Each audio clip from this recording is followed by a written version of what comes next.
अगर बच्चा थोड़ा दूध निकाल रहा है, 5 से 10 ml निकाल रहा है दूध पीने के बाद, तो वो नॉर्मल होता है। उसको हम वॉमिटिंग नहीं मानते, उसको स्पिटिंग या रिगर्जिटेशन बोलते हैं मेडिकल टर्म में।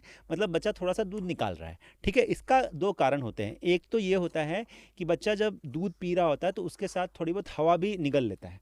तो जब वो हवा निकलती है बच्चे के पेट से वापस, तो उसके साथ थोड़ा बहुत दूध निकल के आता है। दूसरी चीज़ इसमें यह है कि जैसे हमारा फूड पाइप, मतलब हम खाना खाते हैं मुंह से, और खाने की जो नली है वो स्टमक में जाके मिलती है, मतलब पेट में जाके मिलती है।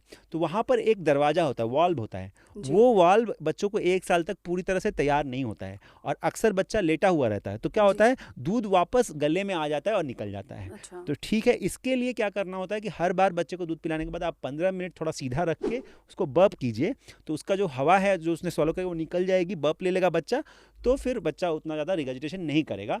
फिर भी अगर आपका बच्चा 5 से 10 ml रिगर्जिटेशन करता है, थोड़ी मात्रा में करता है, तो डरना नहीं है। और वो दही जैसा कटा हुआ इसलिए दिखता है क्योंकि हमारे स्टमक में, पेट में एसिड होता है। एसिड तो वो रहता एसिड वो दूध को उसकी मतलब उसकी चेंज कर देता है टेक्सचर को, तो है। वो जी। दही जैसा दिखता है। बट इसमें घबराने की कोई बात नहीं। अगर आपके बच्चे का वेट गेन अच्छे से हो रहा है, बच्चा ओवरऑल परेशान नहीं होता वॉमिटिंग करते वक्त, खेलता है, हैप्पी है, थोड़ा सा दूध निकालता है, तो डरना नहीं है। ओके, अब डॉक्टर आपने बात की बर्प की। मैं जानती हूँ मेरे पहले महीने बर्पिंग को लेके, चाहे बहुत सिंपल साउंड करे, लेकिन बर्प कराने में मुझे कितनी दिक्कत होती थी, समझ नहीं आता था। इंटरनेट पे देखो या सोशल मीडिया पे देख लीजिए, तो इतने सारे तरीके थे छोटे छोटे बच्चों के, जो हम्म। पर्टिकुलरली अप टू 3 मंथ्स के जो बेबीज़ होते हैं, हम्म। उनको बर्प कराना हम्म। बहुत तरीके थे। पर्टिकुलरली रात में जब मैं सोती रहती थी, तो मैं हम्म। सोचती थी फीड करा के अगर ना बर्प कराए तो हम्म। क्या ही दिक्कत होगी। तो ये आप बताइए कितना इंपॉर्टेंट है बर्प कराना, कोई सही तरीका है वो भी बता दीजिए हम सबको। देखिए, बर्प का इम्पोर्टेंस ये जो हमने बताया कि दूध निकालना, अगर बच्चे ने हवा निगल लिया दूध पीते जी। वक्त, तो अगर आप उस हवा को निकालते हो, इसको ही बर्पिंग बोलते हैं। बर्पिंग का मतलब ये होता है कि बच्चा दूध पीता है, दूध के साथ चूंकि बच्चा है सही तरीके से नहीं पी पाता, तो थोड़ा सा हवा भी ले लेता है अंदर। तो बिल्कुल। हवा स्टमक में जाती है, और अगर उसको हम निकालते हैं, उस प्रोसेस को बर्पिंग बोलते हैं। इसकी अलग अलग पोजीशन होती है। जो सबसे कंफर्टेबल पोजीशन है कि बच्चे को कंधे पे ले लो और उसके पीठ पे धीरे से सहला के थपथपी करो कप्ड हैंड से, तो उससे बच्चे की हवा निकल जाती है और बच्चा कंफर्टेबल हो जाता है।